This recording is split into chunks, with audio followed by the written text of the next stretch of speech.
नमस्कार, city post live में आपका स्वागत है। मैं हूं अनुराग। अभी इस वक्त आपने आज देखा कि बिहार में किस तरह से लूट की बड़ी वारदात हुई।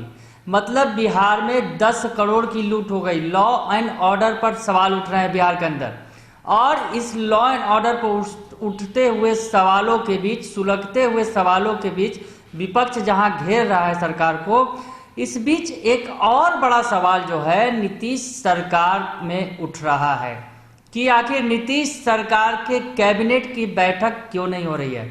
कैबिनेट की बैठक हुए 3 सप्ताह से ज़्यादा बीत गए, पर अभी तक कैबिनेट की बैठक नहीं हुई।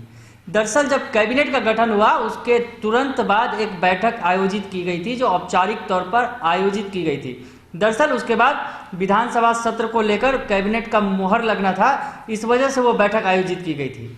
उस बैठक के बाद से अभी तक सरकार के कैबिनेट की बैठक नहीं हुई है। तो अब हम आपको अंदर की खबर बताने जा रहे हैं कि आखिर क्या कुछ हो रहा है, ये बैठक क्यों नहीं हो रही है। दरअसल अंदर ही अंदर खींचातानी चल रही है। जी हाँ, जेडीयू और बीजेपी के अंदर सरकार के विस्तार को लेकर, मंत्रिमंडल के विस्तार को लेकर खींचातानी चल रही है। दरअसल बीजेपी इस बार बड़ी भूमिका में है। जैसा कि आप सब जानते हैं कि बड़ी भूमिका बीजेपी निभा रही है। एनडीए के अंदर उनकी संख्या बढ़ गई है, पद बढ़ गया है, कद बढ़ गया है। बीजेपी ने विधानसभा अध्यक्ष का सीट भी झटक लिया। विधानसभा अध्यक्ष बीजेपी के कोटे से विजय कुमार सिन्हा बन गए, और अब जो है बीजेपी कई मोर्चों पर बड़ा बनने की कोशिश में है, और इसका असर जो है सरकार पर देखने को सीधे तौर पर मिल रहा है।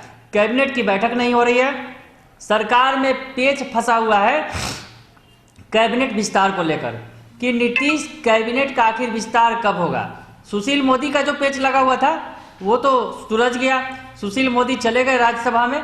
उसके बाद अब ये सवाल उठ रहा है कि सुशील मोदी भी जब राज्यसभा में चले गए और उस चुनाव का हवाला दिया जा रहा था कि उस चुनाव के वजह से अभी कैबिनेट एक्सटेंशन रुक गया है, तो वो चुनाव भी खत्म हो चुका है। खरमास की बात हो रही थी, अब खरमास अभी आया नहीं है, अभी समय बचा है, अच्छा खासा समय बचा हुआ है, 4-5 दिनों का समय। तो कैबिनेट एक्सटेंशन क्यों नहीं हो रहा है, तो हम आपको ये बता रहे हैं आज की वजह इसके पीछे क्या है। वजह दरअसल बड़ी है। बड़े जो बड़ा भाई बीजेपी जो है, नीतीश कुमार को जरूर उन्होंने सीएम बनवा दिया, पर बीजेपी अब इसके एवज में तमाम वो सौदे कर रही है, तमाम वो अपनी शर्तें मनवा रही है जो वो चाहती थी। दरअसल नीतीश कुमार सीएम जरूर बन गए, पर जो पिछली बार जो गठन हुआ था सरकार का, उसमें 14 कैबिनेट मंत्री बनाए गए थे, तो उसमें बीजेपी की भूमिका ज़्यादा थी, बीजेपी के मंत्री ज़्यादा शामिल थे। तो अब एक बार फिर जब कैबिनेट एक्सटेंशन होने वाला है, और कैबिनेट एक्सटेंशन में अब 14 मंत्री पहले से हैं, तो उसके बाद अभी भी 22, यानी कुल कैबिनेट एक्सटेंशन में बात करें तो 36 मंत्री सरकार में शामिल हो सकते हैं। तो बाकी बचे 22 जो मंत्री पद है, जो मंत्रियों की संख्या बची है, उस पर जिच फंसी हुई है। जी हाँ, दरअसल बीजेपी इस 22 में से ज़्यादा सीटें, यानी मतलब ज़्यादा से ज़्यादा मंत्री पद झटकना चाहती है। मामला यहाँ फंस रहा है। बीजेपी चाहती है कि वो बड़ी पार्टी है तो निश्चित तौर पर उसके मंत्री ज़्यादा होंगे। पहले के कैबिनेट का जब गठन किया गया तो उसमें ये नज़ारा देखने को भी मिला। सीएम नीतीश बने तो 2-2 डिप्टी सीएम बन गए बीजेपी के, और मंत्री भी ज़्यादा हुए बीजेपी के, और जेडीयू जो है बैकफुट पर नजर आई उस मंत्रिमंडल में। तो अब बीजेपी की चाहत और भी बढ़ गई है, मंत्रिमंडल में ही नहीं, उसकी चाहत है कि जो विधान परिषद की सीटें हैं, दरअसल विधान परिषद में 18 सीटें खाली हैं, वहां भी बड़े पैमाने पर सीटें खाली हैं, तो बीजेपी वहां भी बड़ा हिस्सा चाहती है।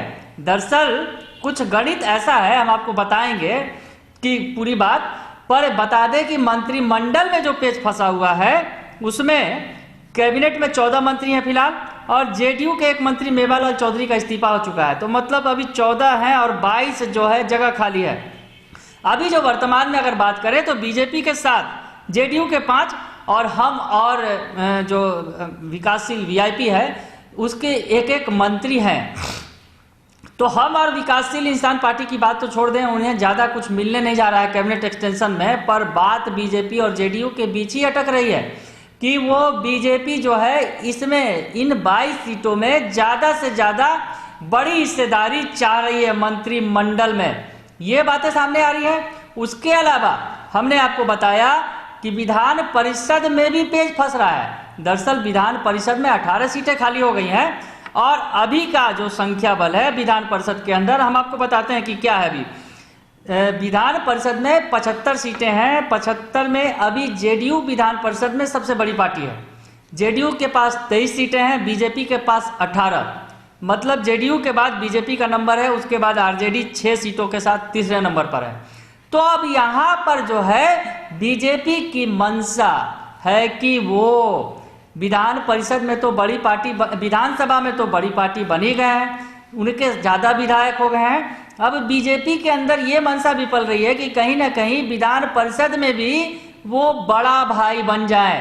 तो यहाँ भी पेच फंस रहा है। 18 सीटें जो खाली हैं, 18 सीटों में बीजेपी 10 सीटों पर दावा ठोक रही है अपना कि उसे संख्या बल के आधार पर विधान परिषद में 10 सीटें मिलनी चाहिए इन 18 सीटों में से। तो बीजेपी यहाँ भी बड़ी पार्टी बनने को आतुर है। मतलब अगर 10 सीटें बीजेपी को दी जाए और अभी वर्तमान का संख्या बल अगर 18 सीटें जोड़ दी जाए तो 18 और 10 28, मतलब कि जेडीयू से ऊपर निकल जाएगी बीजेपी। हालांकि उन सीटों में जेडीयू की भी हिस्सेदारी होगी। तो कुल मिला जुला कर अगर देखें तो जेडीयू के बराबर या फिर जेडीयू से बड़ी पार्टी बन जाएगी विधान परिषद के अंदर भी बीजेपी के। अगर पिछले दिनों की बात करें तो बीजेपी को विधान परिषद में उसके कोटे से 5 से ज्यादा सीटें नहीं मिली हैं, पर इस बार बीजेपी की जो है मंशा बड़ी है, वो 10 सीटें चाह रही है। तो ये जो तमाम मामलों में सरकार उलझ के रह गई है। सरकार के कैबिनेट की मीटिंग नहीं हो रही है, सरकार के कैबिनेट का एक्सटेंशन नहीं हो रहा है। तो अब ये जो तमाम टेंशन सामने आ रहे हैं, लॉ एंड ऑर्डर पर सवाल उठे, आज 10 करोड़ की लूट हो गई तो ये बड़ी घटना हो गई, पर सरकार के कैबिनेट की बैठक नहीं हो पा रही है, बड़ा निर्णय नहीं लिया जा सक रहा है।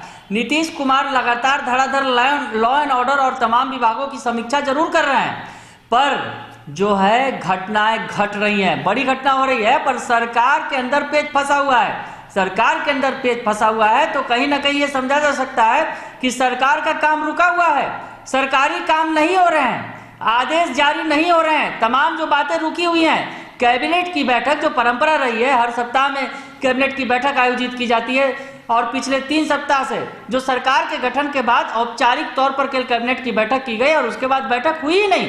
तो ये तमाम बातें कहीं ना कहीं ये इशारा कर रही हैं कि नीतीश सरकार में कुछ ठीक नहीं चल रहा है, बीजेपी की मंशा बड़ी है और नीतीश सरकार छोटे हो गए हैं, इस बार उनकी सीटें घट गई हैं। तो नीतीश हर जगह जो है, जो पिछली सरकारों के मुकाबले इस बार समझौते की स्थिति में है। तो नीतीश कुमार यहाँ पर जो पेच फंस रहा है, मंत्रिमंडल का पेच, उसके अलावा विधान परिषद में सीटों का पेच, आखिर कैसे सुलझाएंगे, ये बातें देखने लायक होंगी।